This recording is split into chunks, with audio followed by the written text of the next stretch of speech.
आपने कहा जैसा आपको अच्छा लगता है वैसा बनाएं। करेक्ट। या ठीक है। कई लोग हमारे यहाँ क्या होता है, खाना में तेल की मात्रा कितनी होनी चाहिए, ये आप बता सकते हैं क्या कि हमें कितने तेल में बनाना है, या ऊपर से घी लगाना है, या कम लगाना है, या उसके बारे में जी। थोड़ा सा जानना था। पहले तो मैं आपके सेंटेंस को ठीक ठीक करूं। आपने कहा हमारे घर में खाने में तेल ज्यादा ज्यादा डालते हैं, है ना? खाने में तेल बिल्कुल भी नहीं डलता है। खाने में तेल बिल्कुल भी नहीं डलता है।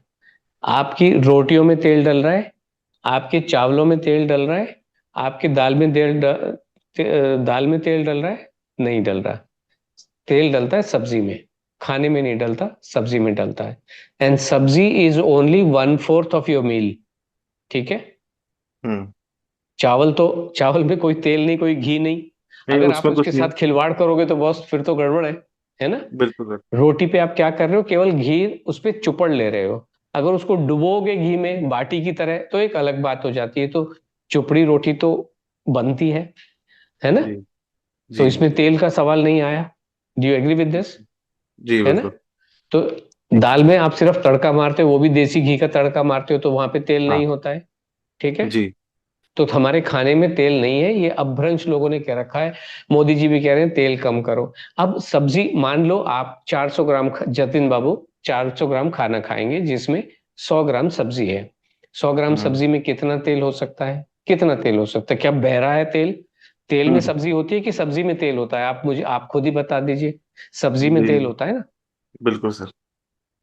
हम ये कहते हैं कि आप अगर मूंगफली, सरसों, न- तिल और नारियल के अलावा कोई तेल इस्तेमाल करते हो तो बिल्कुल बंद कर दीजिए। आपके घर में कुछ अंग्रेजी बोलते हुए तेल आ रहे हैं, sunflower oil, corn rice bran oil, बिल्कुल बंद कर दीजिए। जो तेल ट्रेडिशनल कच्ची घानी के तेल अगर आपके पास आ रहे हैं, बस वही इस्तेमाल करते हैं, खाइए बनाइए। वही ओके। हमारे यहाँ वही आते हैं सर, सरसों का तेल, और परफेक्ट। जो आपने बताया, जी। और साथ ही बिल्कुल। हम देसी घी का इस्तेमाल करते हैं इसमें, बिल्कुल हर देसी खाने में। घी घर का बना हुआ इस्तेमाल करना चाहिए। कमर्शियल देसी घी भी हम अच्छा नहीं मानते। हम तो कमर्शियल आटे को भी अच्छा नहीं मानते हैं। आटा भी गेहूं पिसवाना चाहिए, बिकॉज ये केमिकल ही शरीर में परेशानियां कर रहे हैं जतिन जी। ओके। तो सर जितना भी हमारे यहाँ आटा आता है वो तो सर पैकेट सारा आता है, वही चाहे पैकेज वो नहीं अलग अलग ब्रांड हो। सबके घरों में आता है, but what I am saying is try to change this. चक्की कितनी दूर होती है, अभी तक पिस ही रहे थे। जब तक ये जी आशीर्वाद आशीर्वाद नहीं, लोग पिसवा ही रहे थे। लेकिन अभी हम थोड़े कुछ एक्स्ट्रा कंफर्टेबल हो गए, इसलिए प्रॉब्लम्स जी जी है ना? जी जी। तो आटे को ठीक कर लो। और जो देसी घी है, घर में मलाई को दही बना के जमा के जामन लगा के जो बनता है बिलो के, वो देसी घी ज्यादा बेटर है। ये जो कमर्शियल घी आ रहे हैं इनमें अगर अलग अगेन कुछ केमिकल्स हैं, गलत प्रोसेस से बन रहे हैं, तो वो चीजें ठीक नहीं है। देसी घी हाँ। मतलब वो होता है हम अपने आयुर्वेद में जा रहे हैं, अरे जा रहे हैं बाबा, लेकिन वो फैक्ट्री का घी नहीं होता था। फैक्ट्री का घी। दूध उबालिए, मलाई निकालिए, मलाई में जामन लगाइए, और जिससे कि उसका आप मट्ठा भी पी सके, वो मट्ठा हाँ वेस्ट ना हो। कितना टेस्टी मट्ठा बनता है। और लोगों बिल्कुल। ने एक चम्मच ये लिया, एक एक कटोरी, सॉरी, एक गिलास पानी लिया, उसमें एक चम्मच दही को ऐसे घोला। हम तो बटर मिल्क पीते हैं जी। अबे वो बटर मिल्क नहीं है बाबू। तुम कभी, जो लोग नए जमाने के लोग हैं जिन्होंने मट्ठा पिया नहीं है कभी, उनको क्या पता मट्ठा होता क्या? मट्ठा इतनी स्वादिष्ट चीज होती है। तो अगर आप बहुत। उस रास्ते से जाते हो तो घी आप आसानी से खाइए, बट अदरवाइज अगर टेस्ट में घुसा हुआ है तो थोड़ा बहुत हल्का फुल्का लगा ले, बट नकली चीजें नहीं लेनी चाहिए जीवन में। मेरा इतने सालों से वेट 48 ही था। हम्म। और वेट की वजह से भी मैं परेशान रहती थी। सब मुझे बोलते थे कि बहुत दुबली है, बहुत ऐसा है वैसा है। और ये प्लान करने से मेरा 3 किलो वेट भी बढ़ गया। बहुत तो अच्छी उसकी बात भी है। मुझे बहुत खुशी हो रही है। बहुत अच्छी बात है। और ये वजन, आप ये बिल्कुल भी मत डरिएगा, कहीं ऐसा नहीं है कि बहुत ज्यादा बढ़ जाए। 7 किलो बढ़ने के बाद में आपका अटक जाएगा। 55 किलो के आसपास जब आप आ जाओगे तो उसके बाद ही ऊपर नहीं जाएगा, और उसके बाद में बहुत खूबसूरत आपका जो स्वास्थ्य है वो हो जाएगा। मैं नमस्कार जी। ऑलरेडी अंडर वेट हूँ, तो मैं इस प्रोग्राम से मेरा वजन बढ़ सकता है? डेफिनेटली बढ़ेगा। अभी थोड़ी देर पहले एक मैडम ने कहा कि उनका वजन 3 किलो बढ़ चुका है। हमारे इस प्रोग्राम में, जो पहले नहीं होता था, लेकिन जो प्रोग्राम हमारा जुलाई जुलाई में जो शुरू हुआ, जून में जो शुरू हुआ, उसमें 4 पार्टिसिपेंट थे जो वजन बढ़ाना चाह रहे थे और उनका वजन बढ़ा भी है। 7 किलो के आसपास, तो वजन डेफिनेटली बढ़ सकता है। तो मेरा अभी 45 है, तो मैक्सिमम मेरा कितना वेट वजन कितना बढ़ना चाहिए मेरा? आपका वजन, हमारा सबका ये मानना है कि सभी लेडीज का जो वजन वजन है वो 52 से 58 के बीच में होना चाहिए, कहीं पे भी आपका वजन ठीक है। या मुझे है ना हाइपोथायराइड इश्यू है अभी भी, पर अब तक मेरा मैक्सिमम हाइपोथायराइड जब मेरा इश्यू है था और है भी 59 तक मैक्सिमम था, पर मैं ओबेस दिखती थी, फ्लफी बॉडी थी, ऐसे वो वेट लिफ्टर्स और स्पोर्ट्स पर्सन कैसे होते हैं बॉडी वैसी नहीं लगती। और अभी मेरी कम है, फैट कम हो गया मेरा, पर वजन मेरा 45 है, ये इश्यू ओके है मेरी। जी, हाँ। जब आप खाना खाते हैं हेल्दी तरीके से, जब वजन कम होता है, वजन कम हम्म। होने का या बढ़ता, जब वजन बढ़ता है तो आपका बोन और जो मसल मसल्स है वो वीक स्ट्रांग होते। होते हैं, और आपका जो फैट है वो आपको छोड़ के जाता है। वो फैट हाँ। चाहे इधर हो चाहे इधर हो, कहीं पे भी हो, तो आपकी बॉडी शेप में आ जाती है। हाँ, पफी फेस दिखता था, अभी तो जी वजन कम है मेरा, पर स्टमक की एरिया मेरी अभी थोड़ी जी काफी ज्यादा है या। जी जी, जब वजन ऐसा हो जाता है कभी, तो इसका हम्म। मतलब यह है कि आपकी जो बोन्स हैं वो लाइट हो गई हैं, मसल लाइट है, और आपका फैट वहीं का वहीं है। तो किसी की बाजुएं लटक जाती हैं, किसी का टमी लटक जाता है, तो इस टाइप की चीजें हो जाती हैं। जब आप खाना खाते हैं तो फैट आपका भाग जाता है, जल जाता है, और आपका मसल स्ट्रांग हो जाती है, और आपका बॉडी अच्छे शेप में दिखाई देता है।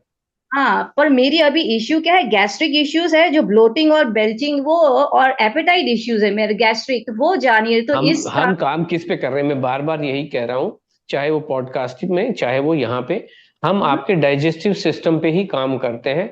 और जब डाइजेस्टिव सिस्टम स्ट्रांग हो जाता है तो ये सारी की सारी जो इश्यूज है, चाहे उसको गैस कहें चाहे बेल्चिंग कहें, जो भी आप उसको कहें, वो ठीक हो ही जाता है। ओके। ओके। तो इस 7 दिन में क्या मैं मेडिटेशन और प्राणायाम इनकॉर्पोरेट कर सकती हूँ ये रूटीन में? इस रूटीन को अगर आप डिस्टर्ब करेंगे तो बिल्कुल भी नहीं। विदाउट डिस्टर्बिंग दिस रूटीन आप डेफिनेटली कर सकते हैं।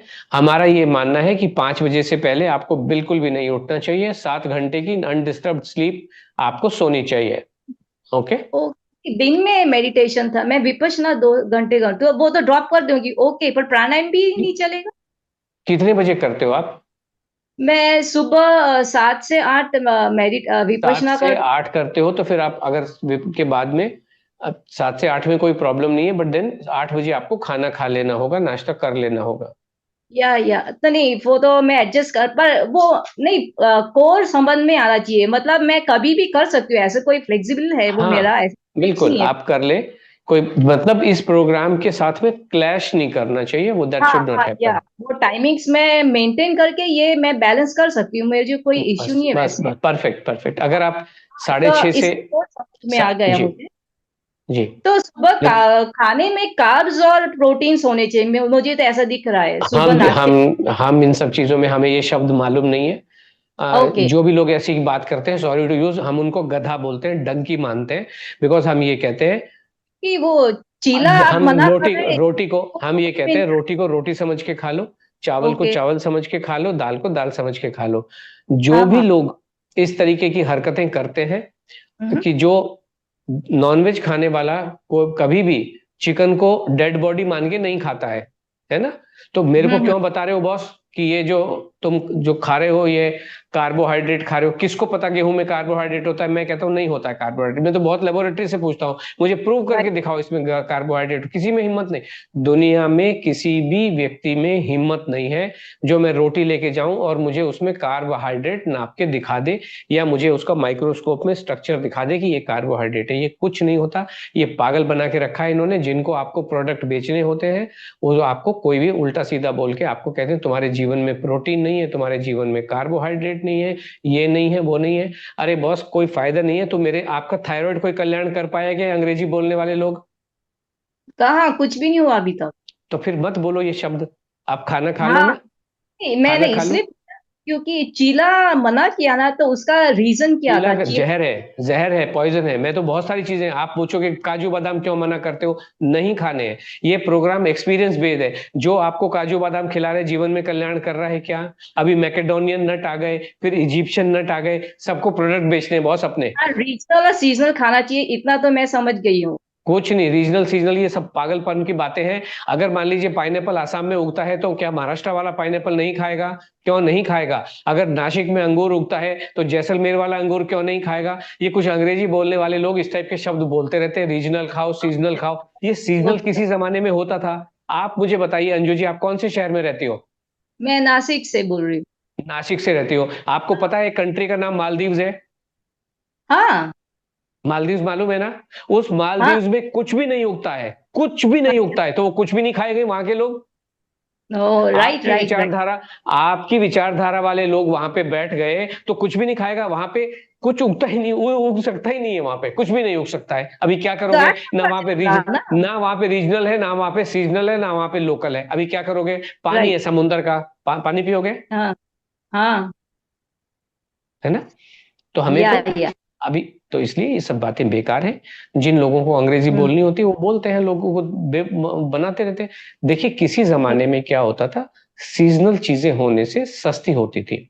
जैसे खरबूजा, अच्छा, जिस समय खरबूजा होता है तो वो 30 रुपीज केजी, 50 रुपीज केजी मिलता है ना? और सीजन में। अभी यहाँ पे इंडिया में जो अवोकेडो है, बॉम्बे में अवोकेडो 180 रुपए का मिलता है, खरबूजा 30 रुपए। तो हम कहते हैं बॉस अवोकेडो मत खाओ, बिल्कुल आप ये नॉर्मल खाना खा लो।